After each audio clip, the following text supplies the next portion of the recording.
where we left off in is the player script. One thing that I did that we didn't do last week to prepare for finishing the player script, one thing that we will want to do is for the script of the player, it says missing monoscript. The associated script cannot be loaded. Please fix any compile errors and then assign a valid script. So this is where we're going to drag our script from the project. If I try nope, I double clicked it. If I try dragging it right now, if I try dragging it, it will show up here. I have two. I need to delete this, remove component. Okay, so I have the player movement script here. We added that last time. It should be added by default, hopefully, but this is where we're going to pick up from. So make sure that you have your Unity opened up and then double click player movement, and then that will open up your Visual Studio 2019. It could be any version, but I have 2019.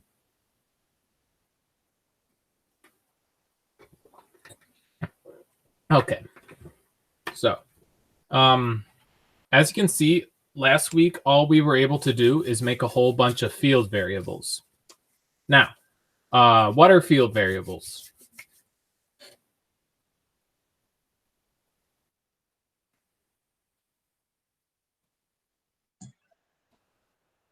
I kind of forgot to. What? I forgot. So there are two different types of variables, and I will show them. So for example, let me say, for example, if I'm going to do a quick if statement, feel free not to type it down because we're not actually using it. If I said speed, that is not speed. If I said that the speed, which is our public float up here, if I said that speed was set to maybe 3, it has to be 2 equals. That's why it's giving me an error. If speed was equal to 3, speed does not exist. It's right there. It is right there. What?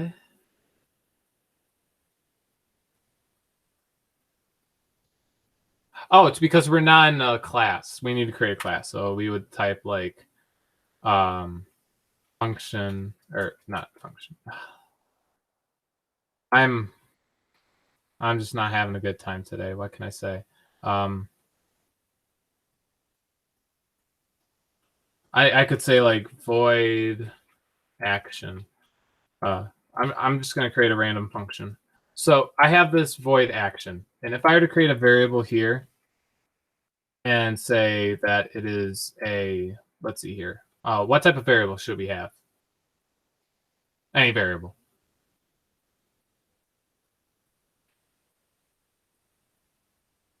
Any variable. Come on, give me some. Come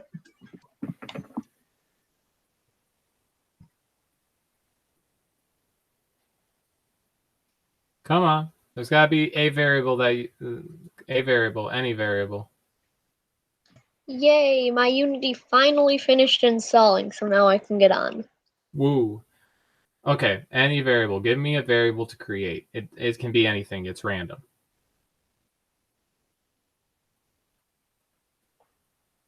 Kyler, give me a variable. Crap. I don't know what my Unity thingy was. Oh, you want me to give you a variable? Yeah, like give me a data type.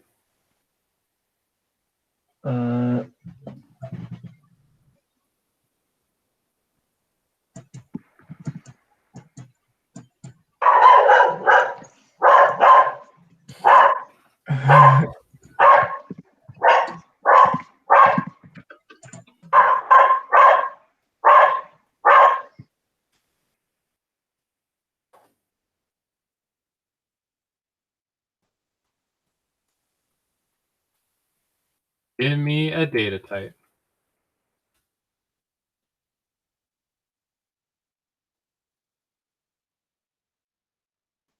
Any data type. Just give me something, please. I need you to give me something, Kyler. Give me a data type. Give me a variable. I just need to show an example or something. I forgot what a variable is. My brain is like hurting You today. I don't know. forgot what a variable is? Like my brain is hurting today. I don't know. Kyler, all of these up here are variables. Variables are things that store data. For example, movement okay, I get it. is storing vector 3, which is the x, y, and z.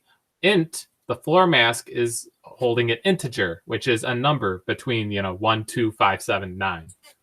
So, for example, I'll just do a string. I'll do a string, and I'll call it my patience. My patience is not good. But if I wanted to, could I do a log?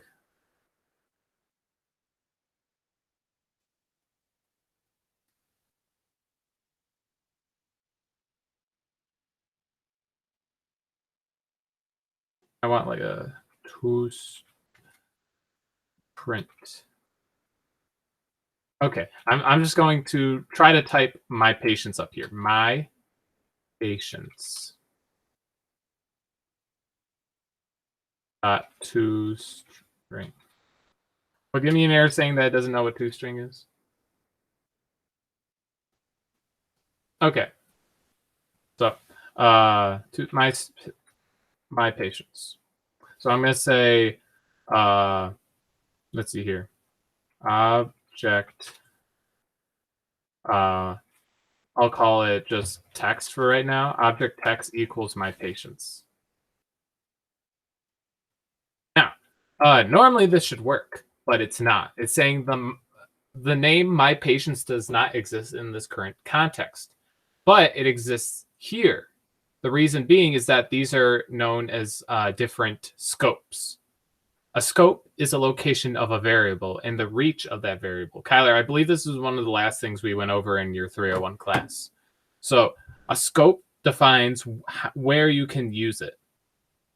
Field variables are known to be variables that you can use throughout your code. Reason being is because it's the first thing we put in the code.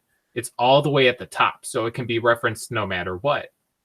But if we were to put a variable inside a function or an if statement, it can only be used within that function or if statement. It cannot be used outside unless you use other type of methods. So we give field variables the name of being field variables because they can be used anywhere. There's other different type of variables. For example, there's local variables, which my patience would be a local variable. We're obviously not going to use my patience because it's not part of the game. I just wanted to show off the fact that what are field variables. Okay? Yeah. Alrighty. Okay. So one thing we are going to add is this void awake. The awake function, if we hover over it, it's a Unity made function, and it says awake is called when the script instance is being loaded. So it's kind of like it's the first thing that happens when the script is ran. So let's see here. We're gonna set up our floor mask, which is our integer. We're gonna set it to be a certain int. So I have the void awake. I'm going to zoom in on it. Make sure that you guys have this function as well. We're going to type in our floor mask, which is our integer, and we're going to set it to a int. We're going to have it equal layer mask, which, what is a layer mask? Let's find out. If we hover over it, it will show us. It's a struct, and I'm not going to tell you what structs are because not my job right now. Specifies layers to use in phys.raycast. It's a raycast. Layer map is a type. So what this means is that it's a class, and we haven't specified what function we want to use in the class.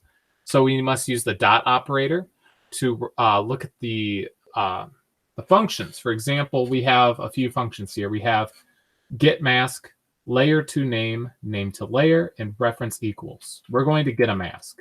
If we select it, it will show us what it requires, as well as what it gives, as well as what it does. this information can be found right here. For example, let me get back there. For example, the int at the beginning, right there, where it says int layer mask, that shows what it returns. For example, we have void on awake, so that means that awake doesn't return a data type. It is a void function. Other stuff we have here is that we have the get mask, that's the function name, and then we have params. Now, what do you think params is? Parameter? Yeah, so these are the things that we send to the function. So as you can see, it sends in a string. And that string, they call it layer names.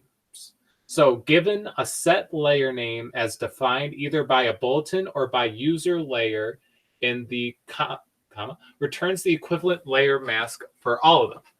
So we're going to select get mask, and we're going to send it the floor right here. And then as you notice, it will then it will be fine because get mask returns an integer for our integer variable. So the next thing that we're going to do is we're going to create a reference. For example, we have created an animator, and animators allow us to animate stuff. So for example, if we do a certain action, we want the animator to start the animation for that action. For example, if we start moving, we want the move. But we need to tell it when the move should be ran. So we're going to instantiate our animate because currently it's not set to anything. All we have done is create our animator, which is called anim, A-N-I-M. So right below floor mask, press enter to give yourself another space. We're going to type A-N-I-M, which is our animator variable. It shows animator player movement.anim. We're going to have it equal, and then we're going to get the animator component. So get component, which if we hover over it, it just allows us to return a type that the game object has attached. So we're going to get our not animation, but animator. Like that. So interface to control the mechanism animation system or mechanism. I can't speak that much today that well. Okay. It's not letting me type in Visual Studio. I don't know. It's not. Yeah, here I'll show. Yeah, I'm probably gonna want to see that. Oh, my back. Okay. What's up? Like I'm trying to type. It's not typing anything. Kyler. Go to the top of your Visual Studio and you'll see a red square. Press that red square. Where? It's like within your toolbar. What? A red square. Oh, this? Yeah. It's because you were debugging. There you go. Oh, I didn't know that. Okay. Debugging is very useful in some types of code because it allows you to go through and understand how the code works. I'll probably do it sometime because it's a really cool thing to know for coding. But for right now, we don't really need to work on it. Okay, so we've kind of instantiated our animator. Our rigid body is still blank. We need to give the rigid body its component. So we're going to do the same thing. So we're going to type player. What I call it? I called it RB player because RB stands for rigid body and then our player. Okay, so rigid body player equals we're gonna get the rigid body for our player. Rigid body. There we go. And then because we are instantiating, we're creating a new space in memory. That is the reason why we use these parentheses, because it's like calling a function. When we instantiate to create new space, we use the parentheses. There are times when we don't do this, and those are known as static functions. A static function is a function where you're not creating a new space, you're using it to reference something. In those times, you don't need the parentheses, but in this time, we do. Okay. So this is looking a little bit good. That is all we're doing for the awake function. We're going to create another one called Wait. fixed update. Yes. My floor mask is still underlined. Make sure that you got nothing spelled wrong. Make sure that you created your floor mask. You might have not created it last week. Oh, I did float mask. Float mask. That's not good because it's an int, not a float. That's Oops. bad Okay, naming. it's fixed. It's fixed. All right, good. All right, I'm gonna finish making this function. Boop, boop, boop. Oh yeah, there we go. Fixed update. The function is called every fixed frame rate frame. So what fixed update means is for every frame in the game, it will update the game. So that's why FPS is so important. For each frame, it's running code. Fixed update allows us to run code per frame. So things are moving and updating. So as we discussed before, things in the fixed updates fire every physics update instead of when the frame is updated. We'll start by getting our input from our axes. So we need to know where the character is first in order to move them. So instead of us using get axis, we're going to get what's known as the raw axis. The get axis would allow us to slowly roll into our movements, but the get raw axis allows us to immediately roll into a movement. For example, if we're going to full-on sprint from a standing position. So in previous games, we used the get axis. This is gonna be the first time we're using raw. So here's an example of a local variable. I'm gonna label this as such. This is a local variable, and I'm gonna specify can only be used in this function. Because that's very true. It can only be used in the function in which we're using it in. Can you guys see the words okay, or is it too small? It's fine. Okay. Okay, so this is going to be a local variable because we're creating it inside of a function. So it's going to be a float because what is it? A place in an area is going to be a decimal, because if it was an integer, it would look here, let me get some paint. Get a random paint just to show you. I wanted to show something. So if we were to, for example, move our character, this is our character right here. If I were to move per integer, for example, if I moved forward, I would move, if I just pressed it once, it would go over here. Instead, if we move it in a normal game, it's going to do the normal thing of if we move forward, it will move forward like this, rather than taking a huge jump. Reason being is because we're moving by a decimal value rather than an integer. You're missing a lot of numbers from going from like 0 to 1. There's 0.1, 0.2, 4, 5. There's so many more numbers within just 0 and 1. And that's why we use a decimal whenever we are working with a movement. So we have float. We're going to call it H. H is going to be our horizontal movement. So we're going to have it equal our input. And what are we going to get? We're going to get the get.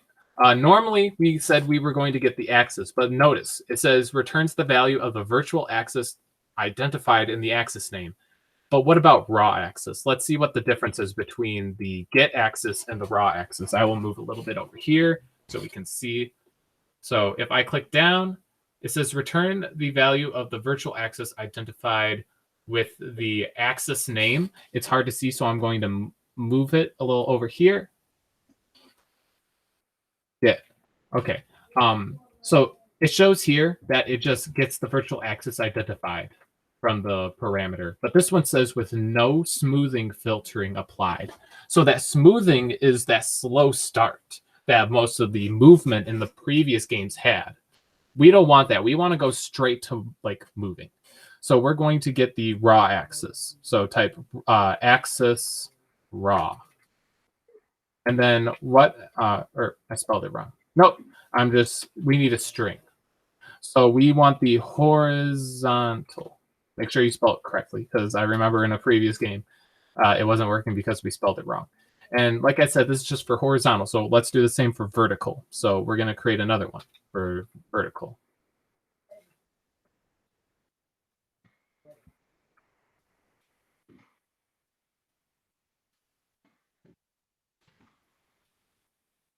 Can we just copy and paste it? Oh, yeah.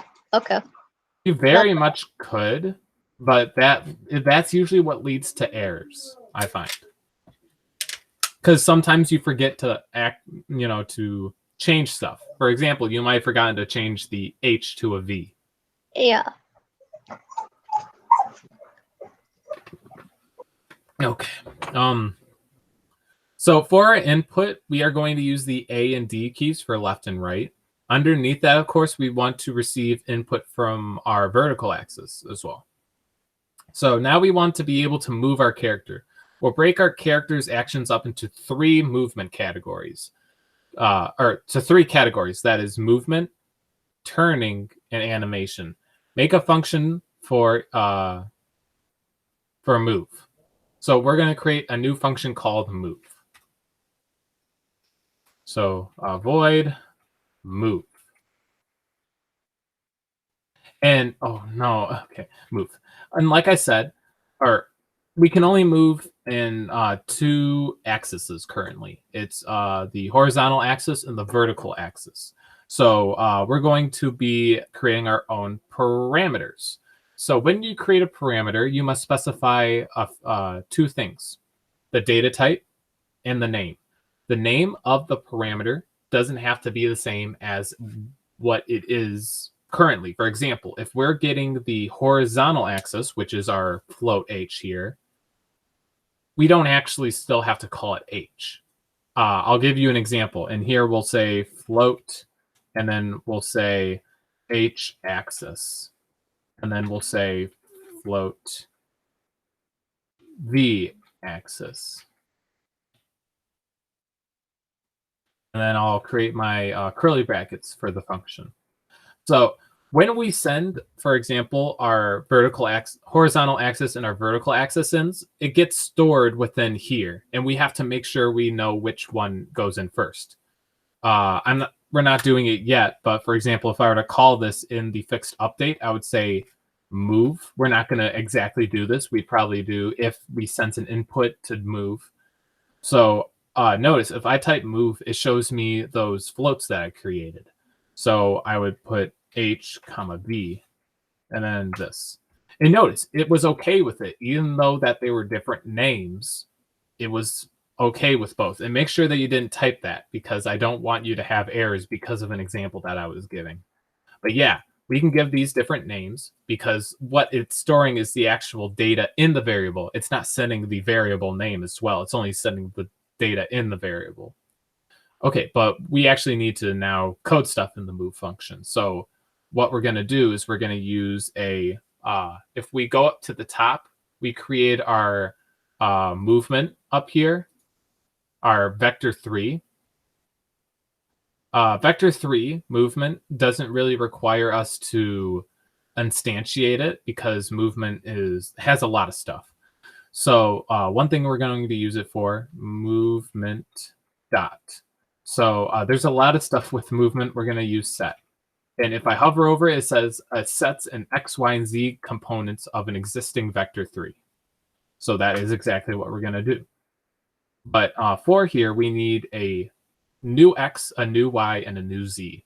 Now notice, we're not actually going to type those words. They did exactly what we did. They gave us names, and then we just need to put data in there from the variables. So we have 3 things we need. We need a X, Y, and Z. Now we have a X and we have a Z, but we don't really have a Y. So because we're never jumping. We're going up, down, left, right. We're never going to jump up. So we could add that feature later on, but I want to make sure we can at least move around. So one thing we're going to do is we're going to add in our horizontal axis, so our H axis. That is the X. And then the Y, like I said, we don't have a Y. So it's requiring a float. So I'm going to put 0. But if I just put a comma, that's not good enough because it's going to think that it's an integer. So I must add an F at the end to let it know that 0 is a float number.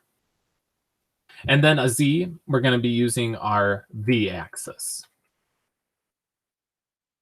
And then at the end of that, I'm going to put a semicolon.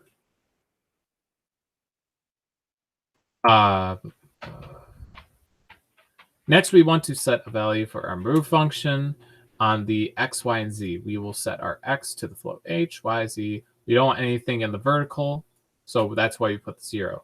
The X and Z are flat among the ground, which means is that this will translate into lateral movement in the game. We'll have a problem, however, if we move left or right, forward or back, because our character speed still remains 6 up here. However, if you're going to go diagonal, this will increase the character speed. We'll write a line that will set our character's movement speed to 1 regardless of what input key. So at the line after for the movement, what we're going to do is that we are going to type this. We're going to be doing some math here. So the math is movement, or let me add another space. I just like making my code look good. So movement will equal movement dot. Now, if I put a dot for our movement, which is, keep in mind, it's our vector 3, the default, the star, is recommending that we use normalized. Now, what is normalized? It's a get. Now, what is a get? A get is one of two things. In a function, I think I went over this a few days ago, or a few weeks ago, but a get and a set. A set allows you to change a variable. A get allows you to receive a variable's actual, data. So we're returning this vector with a magnitude of 1, and it's a read only. The reason it's a read only is because it's a get. We can't change what the actual magnitude is. We're only receiving the magnitude to be used for something else. How we can change it is exactly what we're doing right here, this equals. So we're going to be using that normalized. But obviously, that's just 1. And we want our character to move at the speed of our normal speed. So we're going to times that by our speed variable that we created. But what we want to do is over time while we're moving, we should move faster, because that's how games work, right? If you're an object in motion stays in motion, but you might get faster. So we're going to add an element of time. For exactly, we're going to be using delta time, which if I hover over it, delta time is a component time in seconds since the last frame. It is also a get. So I'm going to be using that delta time, and I add the semicolon, and then bam, that line is done.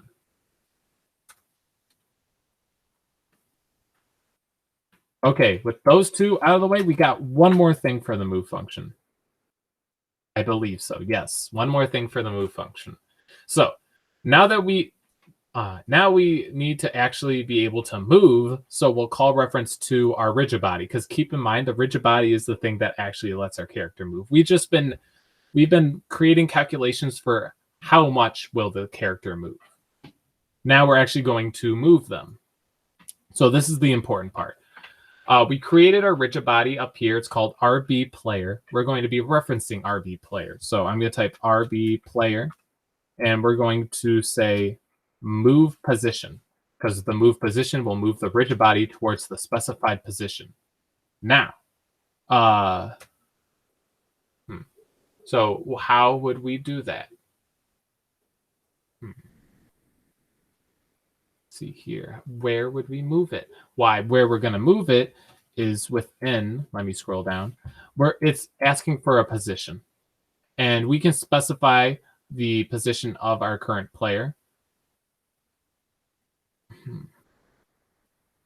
Okay, so we would do position dot, or not position, transform dot position.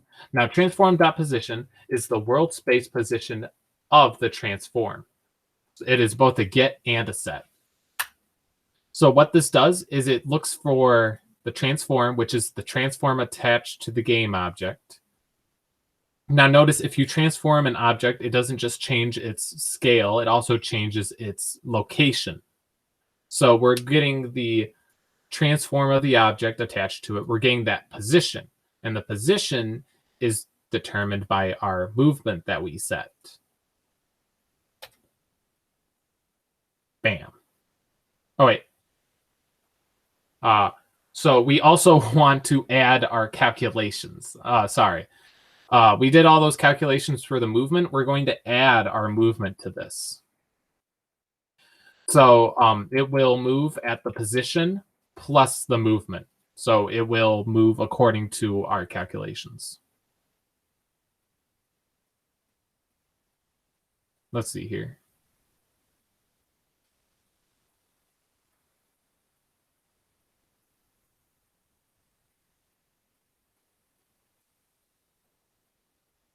All right. How are you guys doing? Good. That's good. I'm doing good. Yeah, I'm fine. All right. Just want to know how you're doing because we got a lot more coding to do if we want to get this done. I want to make sure that today's goal is to get our character moving, and we have a lot more stuff to do. So we got him to. This is the calculations for making the character move. The next thing we want to be able to do is if we turn, it will turn the camera. And this is where that raycast is going to be showing up. So the direction of our player character is facing is based on our input from the mouse. So now we will create a ray that we cast from a camera into the scene. We use raycasting to measure our particular position between our camera and our floor. We use this because we want our character to turn around and face wherever the camera is looking, because that's how a game should be. So we're going to create another void. Notice the reason why we are making all this void is because we're not really expecting to return information. We just want stuff to be done. So, for example, one reason you would need to create a non-void function is if you were doing like something per se validation. If you were doing a validate, for example, if you were receiving input from a game, if a user said to attack by typing something into the game, for example, Minecraft, if you're typing a command, you would need to make sure that what they're typing is an actual, can be accepted. So you would return a Boolean saying, hey, this is true, or hey, they're typing in wrong information. But because we're not doing that, it's just going to be void. So we have turning. That is going to be the name of our function. And then, as I said, we're going to be creating more local variable for right now. So the local variable, we're going to be using array, as I said. It says a representation of rays. It is a struct. So we'll just call ours cam ray because it's a ray of our camera, as I explained. When we move our character, we want the camera to follow. So we're going to equal it to our camera dot main, which what main is it's the first established camera tagged main camera. So that will be the camera that we have in our Unity. If I go back to Unity and I move the window just ever so slightly, you will notice that it says main camera. It will reference that camera. So camera.main.screen 2-point ray. That is the one that we're going to be using.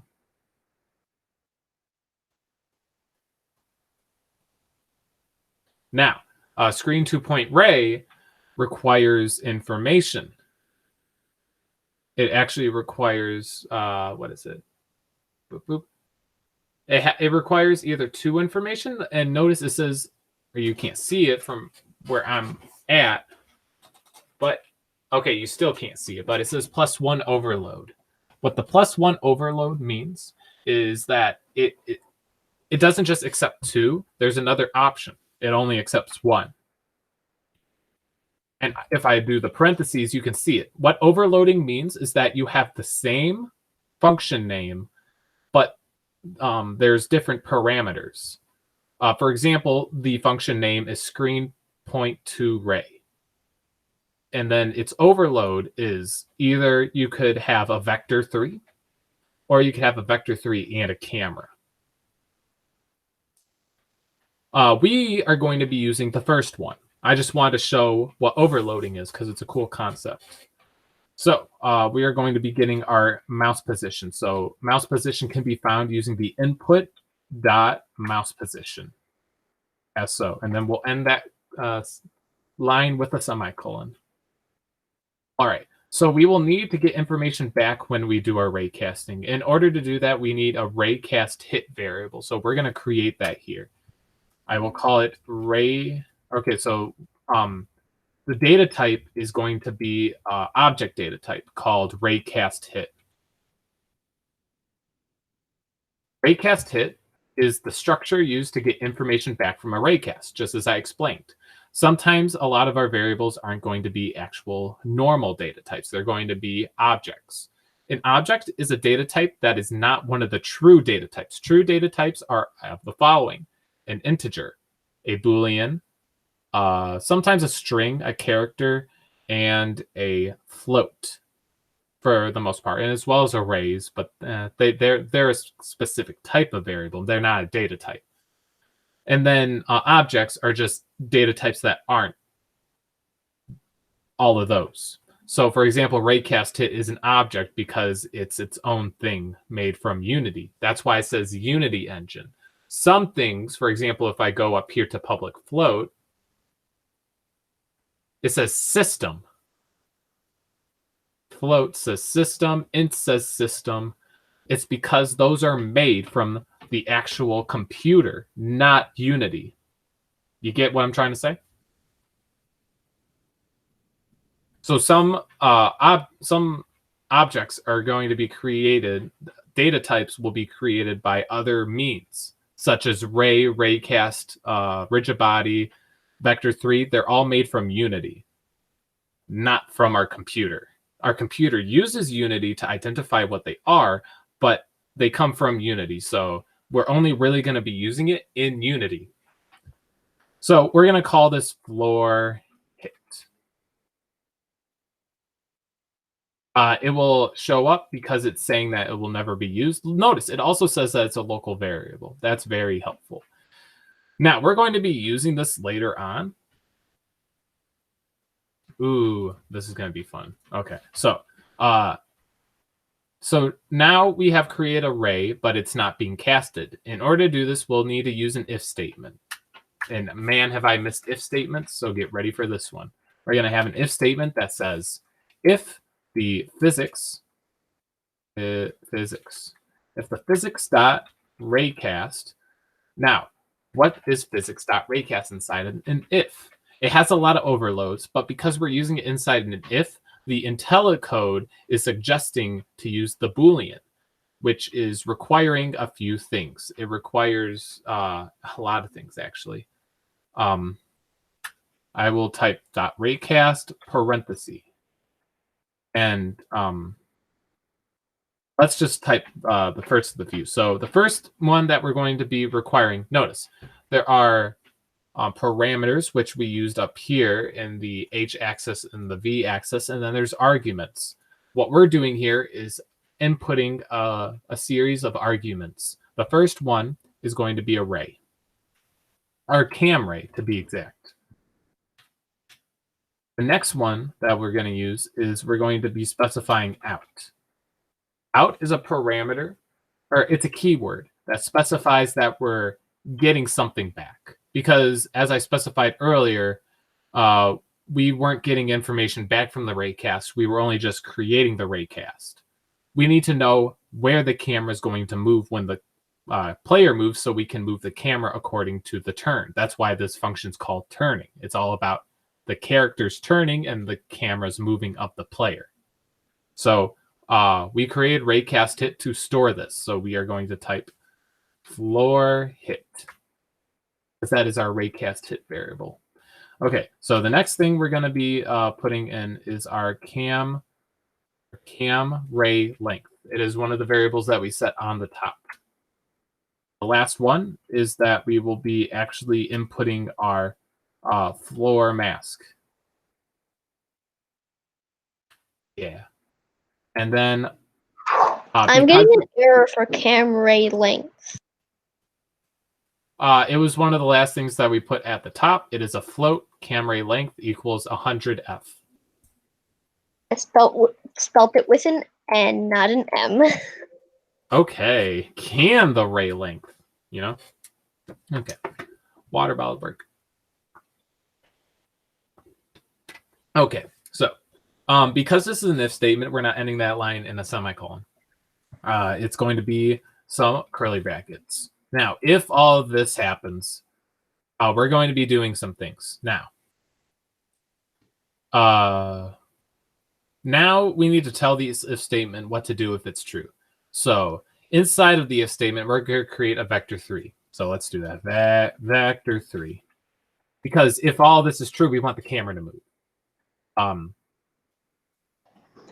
For player to mouse, and then we'll set it so that it is equal to the point at which the ray hits the floor minus the player's position. Let me just type it out because hearing it is a little stupid. So player to mouse is a variable that we're going to create inside this if statement. Notice this has, okay, so in a scale of scopes, for example, speed will be able to be used anywhere. Cam ray will only be able to be used in the void turning, but this player to mouse will only ever be created if this if statement is true. So for a scope, the speed will always be there. The ray cast will sometimes be there, and the vector 3 will almost never be there until the action's being committed. So player to mouse will equal our floor hit dot point. Point is part of the raycast hit because we created a variable that is part of the, that is not how you spell point. We create a raycast to use the stuff in raycast. So the impact point in the world space where the ray hit the collider. So I'm going to click that. And then we're going to subtract that by the position. So transform dot position. And then semicolon. Next line, we're going to say player to mouse. We're going to say that the Y should remain 0. Where did you go? Oh, Bailey, you're in the wrong chat. Bailey. Give me Bailey, 1 second. You're in the wrong call. Get out of here.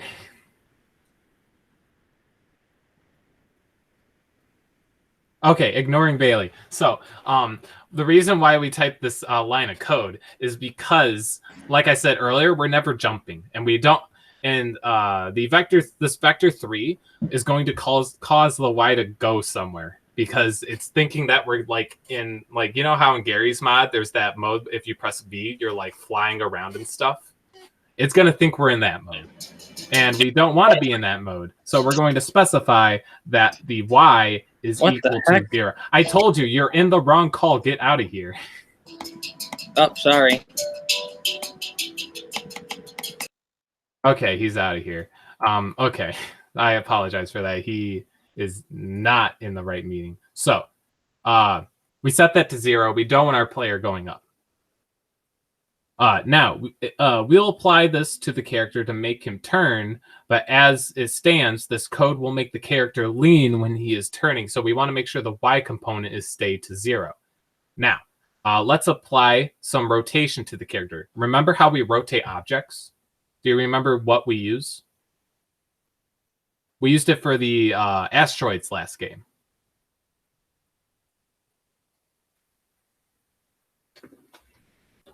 Starts with a Q. Ontarian, maybe? Yes. Thankfully, there's not a lot of words that start with Q. If we're going to be using that Quaterian. So, we're going to type Quaterian, which is used to represent rotations. We're going to call it new rotation. New rotation is going to equal, and then we'll type Quaterian because we want to reference what we want to know what Quaterian has to offer. Now, it's specifying us to use the identify, and we'll identify the rotation. Sorry, but all that's going to do is tell us what our current rotation is. We want to let's look at this one.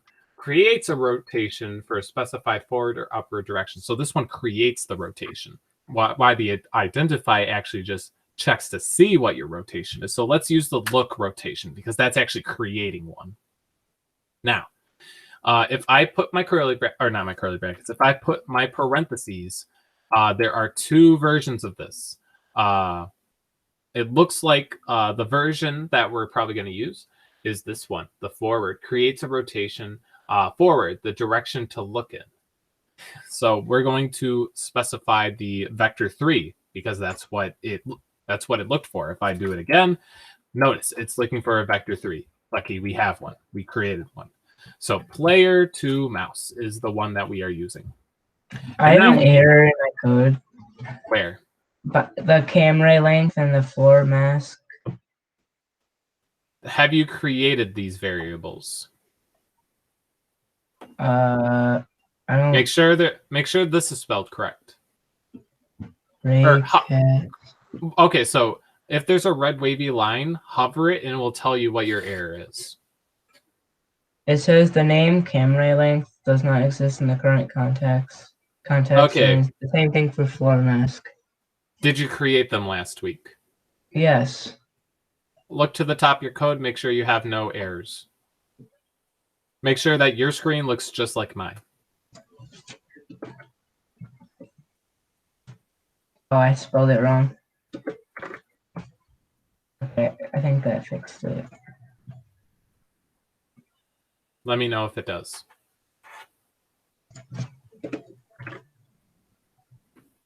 Yeah, that fixed it. Okay. Okay, great. So what were we doing here? I was saying now we actually need to apply it. And again, we'll do this by referencing our rigid body because our rigid body is the actual, what's the best way to describe it? It's kind of like the hitbox of the player. So we're going to type our RB player dot move. There's move position. And then there's move rotation. We're going to use the move rotation, obviously. And it's going to require us to reference a Quaterian, which thankfully we just created one. So we're going to type new rotation. Bam. Now, this is for the rotation of our character. Now let's get into the actual animation of our character moving. So we're going to specify this as... I'm getting an error on move rotation. Did you create your rigid body? Where is it? It's at the top of the code. Yeah, I have it. You created your rigid body. What is it called? It's called RB player. Okay, and then the void awake, you said RB player equals get component rigid body? Yeah. Okay, hover over that line and look at what the error says. It says argument 1 cannot convert from Unity engine Quaterian to Unity engine vector 3. For some reason, it's using a different over. Are you sure that it says move rotation and not move position? It says move position. Yeah, that's your error. It needs to say move rotation. Okay, I got it. It's okay, yeah. Okay, that's great. Okay, so let's do animating void. So you can kind of like we've done so many games by now that you can kind of assume by the data type what it's doing. For example, vector 3 is definitely moving, changing position, Quaterian is definitely rotating, changing how a character is rotated. So void animating. That is going to be the name. We are sending in two parameters. Float our H and our V. Like so. Bam. Now, let's create a Boolean for our walking, because we're going to say if we're walking, we're going to do a certain animation. If we're not walking, we're going to do a different animation.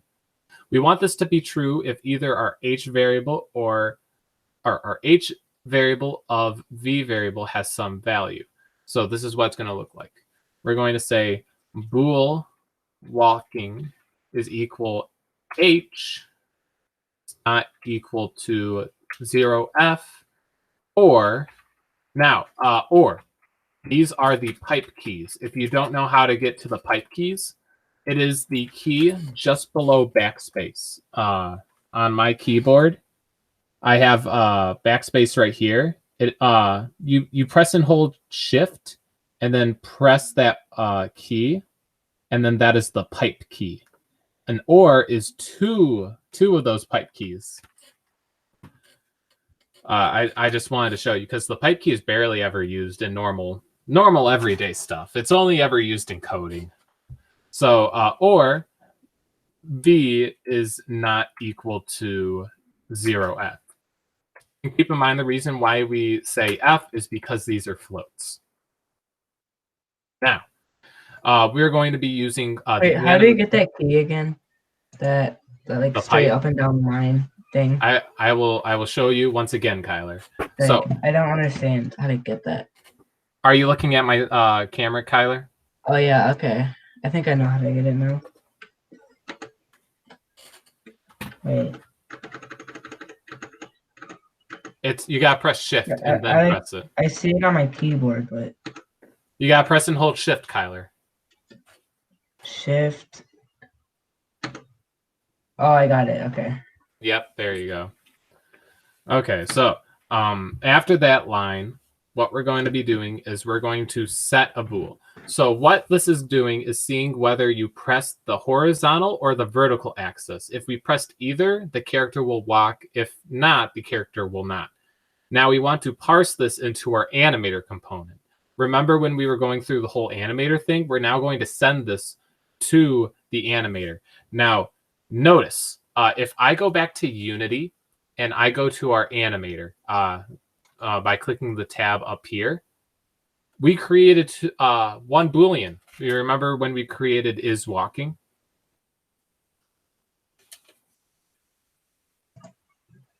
Do you guys?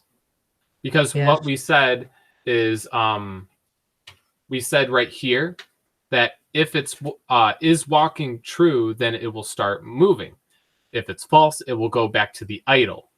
We're going to be using that variable for our code right here. So wait, how did we get there? I went into the animator and it's blank. So if I go to the animator, it has the current. You might be on layers. Make sure you're pressed on parameters. And one of the parameters, we create two. We create is walking, and then we create a I'm on die. parameters and I don't have anything. Same with me. I don't have anything either. I don't see anything. So make sure that you guys have your in your folder, in the projects folder, make sure that you have AC player selected, because that's the one that we were working on. Wait, what? Where do we select what? Oh, I Okay, get it. so Okay. inside of the assets folder in the project, click on the animation folder, and then the animation we were working on last week Okay, was called AC I player. got it. Okay. I got And then in the parameters for the animator, we have is walking. So as I was explaining earlier, we're going to be using this to, we're sending in that code to this, so it will establish the connection. So back to Visual Studio, we're going to do exactly that. So at the top of our code, we created our animator. It's called ANIM. So I'm going to say ANIM dot and we're going to set bool. What set bool needs is an int and a boolean. It sets the value of a given boolean parameter. Now, it could be either an int or it has an overload for it to be a string. We're going to be using the string option. So we're going to use set bool, and we're going to specify a string. Notice, the second that I type a string, it's going to register for that. If I press the down arrow, it shows string. So we're going to specify that name is walking, exactly as we did in the parameters. And then how are we going to specify that? With the boolean that we just created called walking.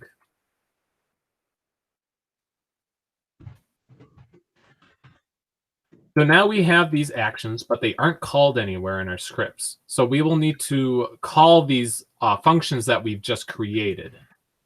We're at about the end of this. So once do you guys have that typed in the animating function? Yes. Not yet. Not yet? Okay.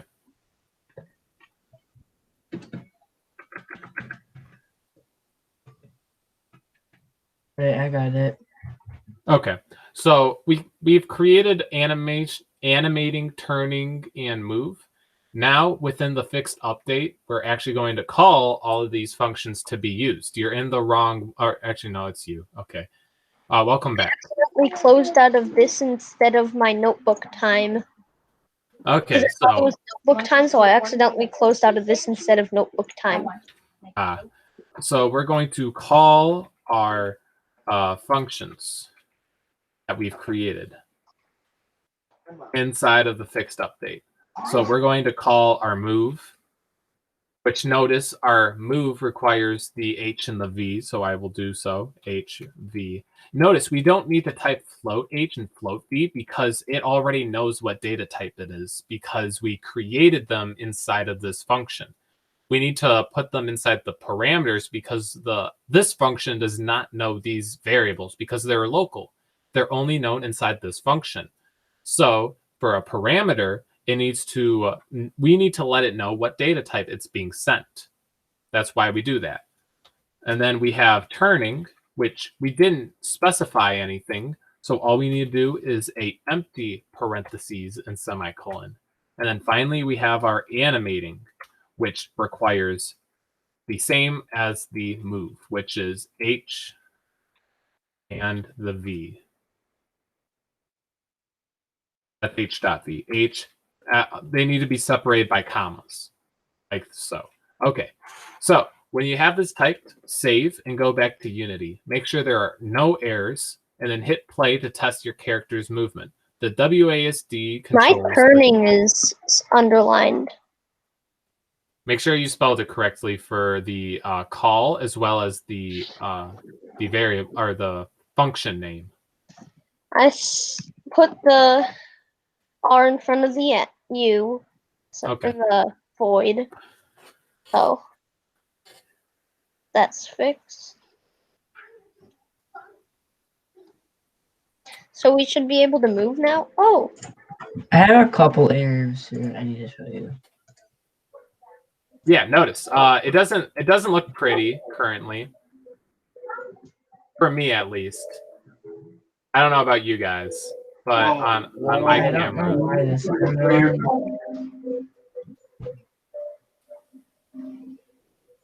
We do not. It expired in 2018. My camera doesn't move, and he's staying in his idle position as he moves. But okay. So my camera's also not moving, as you can see from my camera. It's just kind of staying put.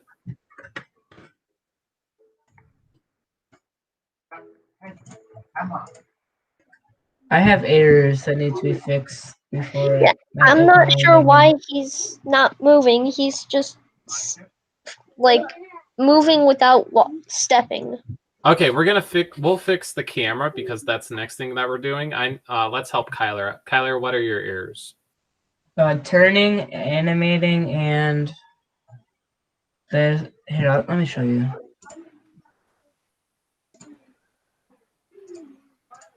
It'll be a little bit better once the weather warms. Okay. It was okay earlier when the sun was out. This is underlined here. these two, and then this is underlined.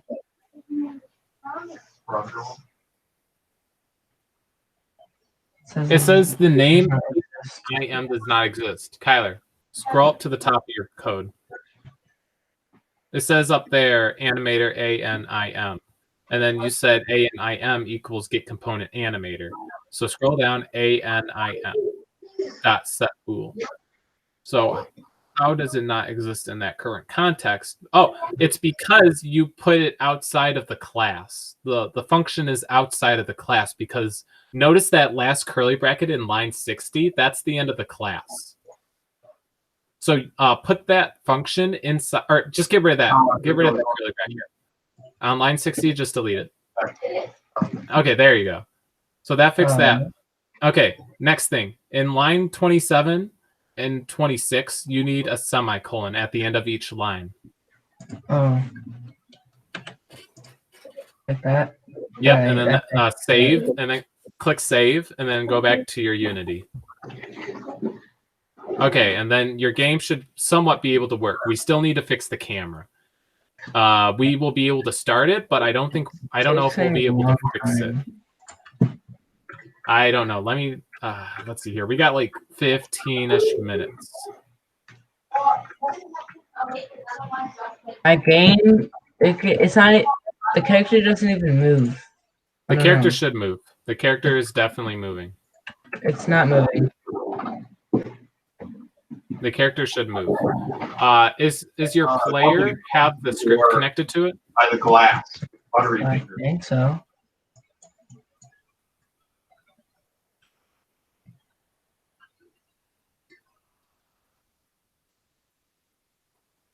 Pretty sure. I don't know. For example, on mine, I have the player movement script attached to my player. And then I have a speed of 6.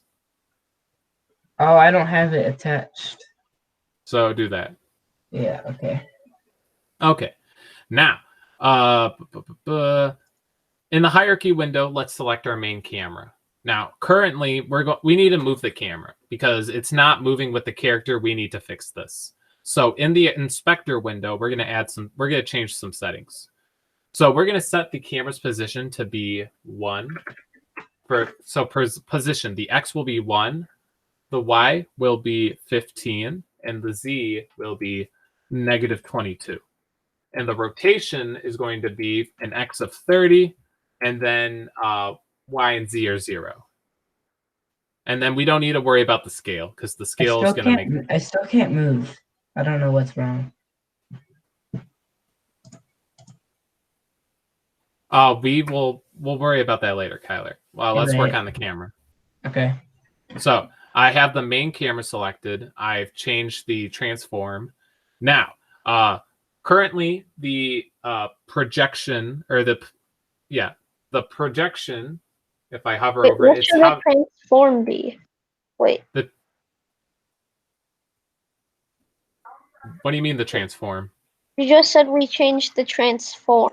Yeah, the transform category. In the transform category, we have the position, the rotation, and the scale. I changed the position to be 1 for X, 15 for Y, and -22 for Z. The rotation, I changed X to be 30, and then Y and Z are still 0. Anything for scale? Nope. I want to make sure that you guys are keeping an eye out on my camera because I am making these changes real time.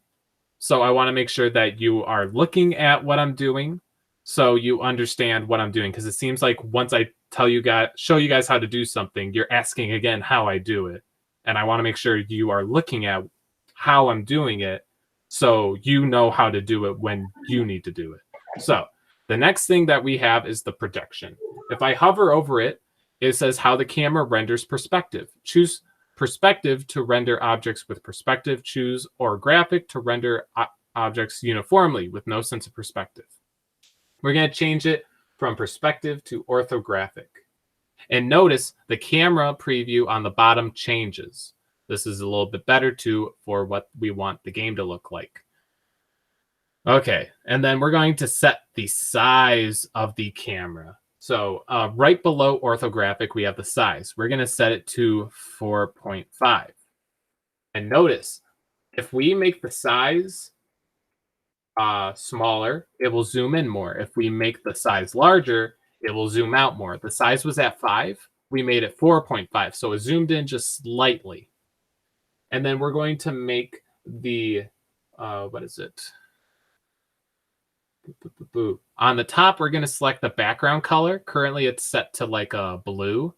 It gives you a color wheel. I'm going to move it all the way towards the left corner, bottom left, which will be black. So what we want to do is once you have these settings down, make sure that you save your settings and save your scene. So Control S as well as save on, or that will save the scene. Wait, how So- do you change the size? So if you are selected on the main camera, the size is right below the projection. I don't see that. You don't see that on yours? You Yeah, I have, don't see size. so you have the transform, and then below that you have the camera. Yeah. But you do not see size right below projection. No, I don't. I see field of view. Show me your screen.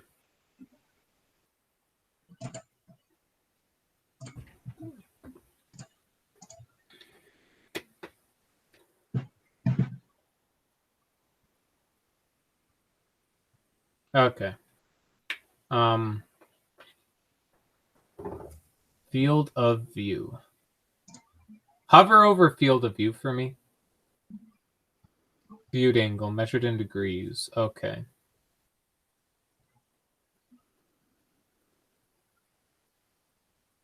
Main camera, you have the positioning correct. You have it skybox, you have everything. Okay, the reason why is that your projection is still perspective. I said to change it to orographic, Oh, orthographic. And then you have size. Make sure you're paying attention. there, I think I have it. Okay, what else are we going to do? Okay, so now we are going to... so we have our assets folder. What we're going to do is we're going to, in the script... Okay, so we're going to go into the scripts folder. And then in the scripts folder, I'm going to move my camera so you can see the folder scripts. We're going to make a folder called camera. Okay, so right click, create folder. I'm going to call it camera.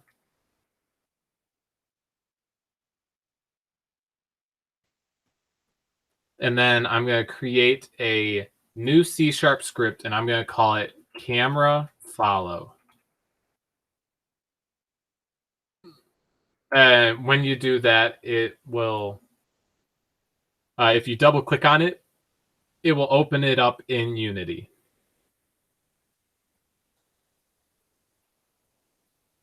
Okay, I think we might be able to finish this. It's very quick, a very quick function. Have you guys created this? Yes. Kyler. I haven't yet. Hill. Hold on. All I right. need to say it really quick. I had to make a scripts folder because I haven't made Okay. one. All right. I didn't have one either. Wait, what's the name of it? Camera follow? follow. Yes, Okay. camera follow. Right, I created it.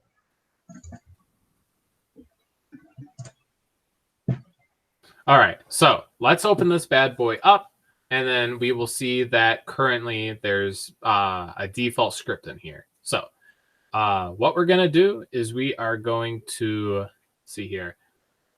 Notice the update is called at every frame, but the update is known as a legacy, so it's a little outdated. A better function to use other than update is fixed update.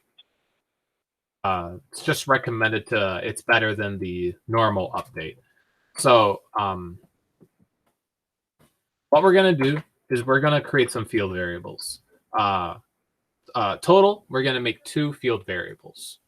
So I will reference that this is field variables, and then that they can be referenced throughout the whole class.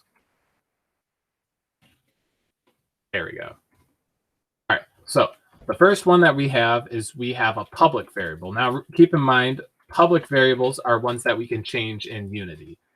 And we're going to create a transform called target. This will be the target our camera follows. Obviously, the target will be our character. So transform, and then we have target, we will call it. Afterwards, we will make a float and give it the name smoothing. The reason why we need this is for the exact reason that I stated earlier. If we were to make it an int, then the camera would feel jagged because it can only move within a certain spot. It needs to be a whole number. If we made it a digit, then it would be able to be more smoothly because it can move within the numbers. So that's why we use a float. So public float smoothing. We're going to set it equal to 5. Our camera follows a player around, but if we were to leave it as if it would turn sharply when our character turns, so the float smoothing will give the camera a little bit of lag, so it doesn't do this. Now, we're going to create another variable called, it's going to be a vector3, and this will be the offset. Offset is the vector from the camera to the player. So it'll allow us to know where the player is. More or less when it comes to the positioning. Okay, yeah. We'll be able to do this quickly. Notebook time's going to be real quick. I feel like we can finish this. So in the void start, we have one line of code. It is going to be putting something inside that vector3 offset. So because this is a field variable, it can be referenced inside functions. But if we were to create a variable inside a function, it can't be referenced outside of that function unless we were to send it to another function by using parameters and arguments. So the offset is going to equal the transform.position. That just gets us the position of whatever we are currently working on, the transform for the current object. We're going to subtract that from the target's position. So what this is, we want to store our offset at the start of the game. At the start, it will start right here. This is where our camera will begin. But for every single frame within the game, we're going to do something. We're going to get the target camera's position. Where is it supposed to go? So we're going to create a new vector3. And we're going to name it target cam position, POS. It stands for position. And then it will be the target's position. Notice position. We haven't specified what the target is. We only have the transform. We didn't tell the transform what it is yet. We will do that inside Unity. And we'll say plus the offset. All right. And then last line is that we are going to say the transform.position is equal to the vector3 dot lerp. What is lerp? Lerp is the linear interpolation between two vectors. And then we need to put something in lerp because it requires arguments. These arguments are going to be the transform.position, the target camera position, the smoothing, and then we're going to times the smoothing by the time.delta time. It's a little bit, but that's it. That's it for the for the camera function. We're going to make sure you guys have all that. Make sure you are ending your lines with a semicolon. Make sure that you are spelling your variables correctly. And make sure that you have your open, close, curly brackets, and parentheses. And then if you have all that, all you will need to do is you will need to attach the script to our main camera. And then here, let me just ask: are you guys done with this typing the script? Yes. Kyler, what part are you on? Are you on, Kyler? Target cam POS. Okay.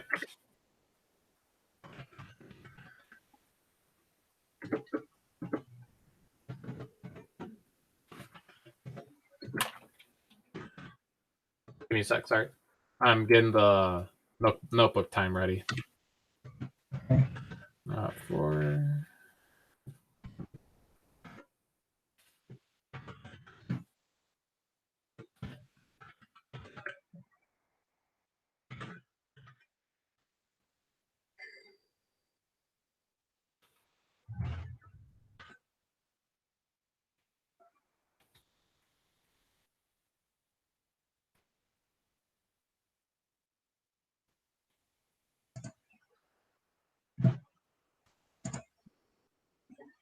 But I don't know why, but some of the things in the line of code are underlined.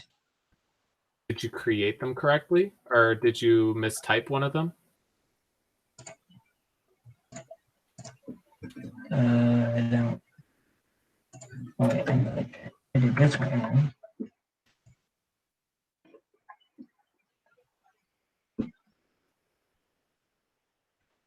Oh, this. So you're doing transform dot position equals, not transform I don't- equals. I must have automatically put it like that because I know I typed something different than that. Right, I don't know why it did that. Okay, and then time dot delta time, capital T, and delta time. Right. Okay, there you go. And then save the script. We're going to have to do this quickly. We got 2 minutes. So save the script, go back to Unity.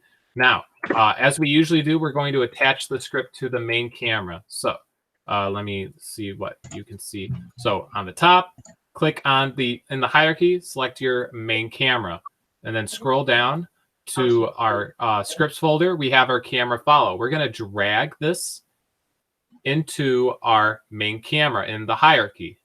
So what I did is I dragged the camera script into the main camera in the hierarchy. So if we click on it and we did that correctly, it will show the camera follow here. Now it says target none smoothing.